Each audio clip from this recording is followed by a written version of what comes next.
My name is Seraphina the Masked Lady. I was once human.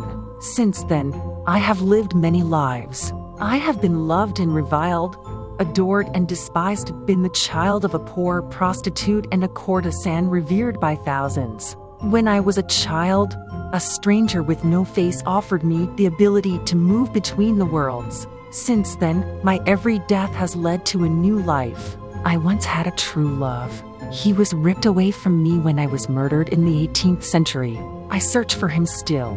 In the meantime, I walk in the shadows behind the universe, visiting realms both exquisite and terrible and bringing back stories and rhymes to amaze the mind and enchant the ear. Through my YouTube channel, I send the stories out into the world, hoping that my true love will hear them and reply. Hoping, if he does not, that I will find in the other souls who listen kindred spirits to help ease the pain. What of you, stranger? Did you come here tonight seeking a mystery? Do you hunger for a spark of excitement, for the dark thrill of fear? Will you listen as my tales unfold, knowing that some may very well take on lives of their own? Consider, stranger, whether you have the courage to walk between the worlds with Seraphina the Masked Lady. Hello there, my delicious darlings, and thank you for joining me for another episode of Seraphina the Masked Lady. What have you been up to since we last spoke? I confess, I have not exploded into January with quite the vigor that I had intended. The weather near my current abode has been awful and lent itself more to huddling indoors than heading out to reclaim the world. Then again, after all the rush and hurry of the festive season, there is nothing wrong with taking a little time for self-care. So, I have devoted the past week to recharging my batteries, when, of course, I have not been crafting this episode for you. This week I have taken a break from rhyming tales, and instead turned to horrors in brief. Stories of terror written in 10 sentences or less. Today, I have 12 of them for you. I hope they give you goosebumps. Enjoy.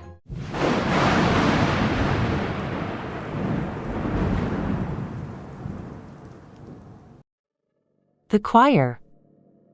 I hear the sound of a choir singing from the church lot next to my house every Sunday night. I find it odd because the church burned down 100 years ago.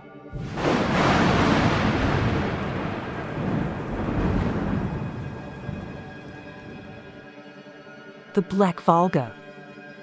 Children no longer believe in the legend of the Black Volga, the dark car that slips through the roadways of Russia during the night, drawing in wandering children and bearing them away, never to be seen again.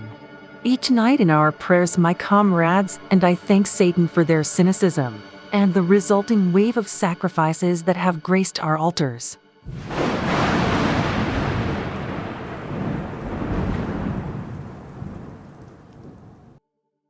The Smiling Man.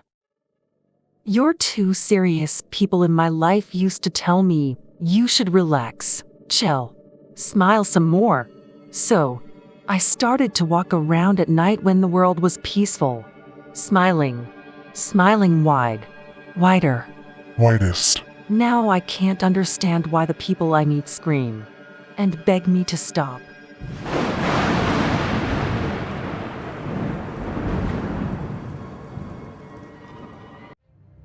Locked in for the night.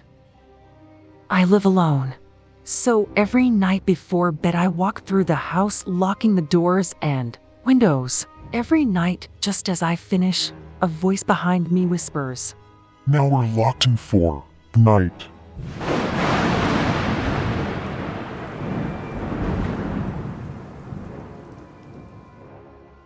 A horror at sea. I dreamed that I woke to hear our animals screaming. I rushed down the stairs to see them being harried by a monster so repellent that to glance at, it was to teeter on the edge of madness. The sound was terrible, sheep, cows, and horses bellowing as they were being torn apart. When I woke, I was relieved to find myself back in my own bed. Then I heard the cries begin. Instinctively, I headed for the door and was halfway to the pens when I froze, remembering that the Ark had been on the sea for 30 days, and we should have been completely alone.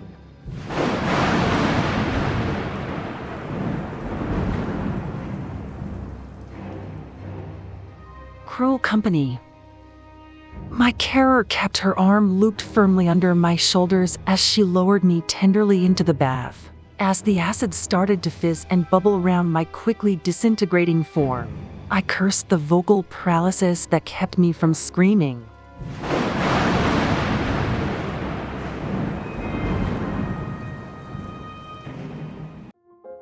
The red doors.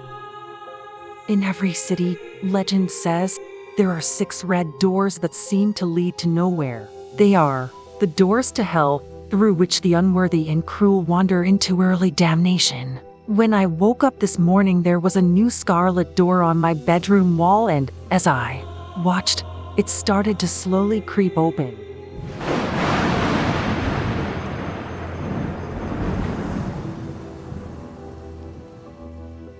Dumb terror. Scream, the man said as he gestured to the video screen above me, urging me to watch, as he carefully excised and removed my womb. Scream for me, just once, and I'll stop hurting you. I'll let you die. Oh God, I wish I had some way to tell him that. I'm mute.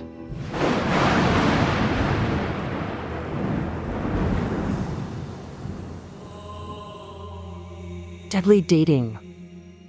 I flicked through the photos on the dating site, sighing my disappointment, and thinking that what I wanted was a truly bouncy girl.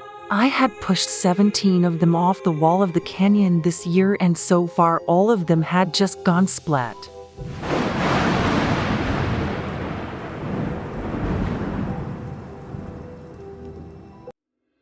A little night music.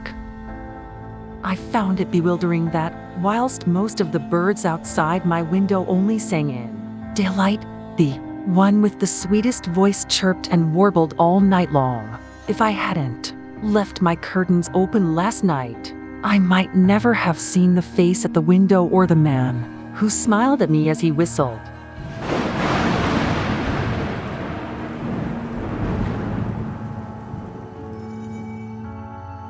A doctor's dilemma. Please, I begged. You can do anything you want with me, just let me see my husband and child before I die. I'm sorry. Surprisingly, the doctor's voice was soft and sympathetic. But that's impossible. We have already removed your eyes.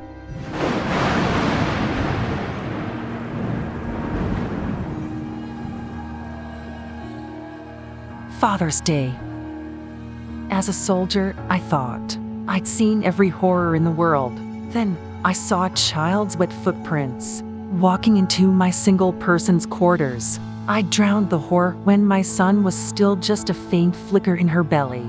Still, when I saw the footprints, I couldn't help remembering her last words.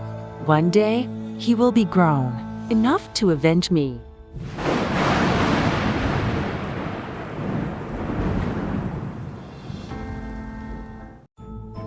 Hello again, friends.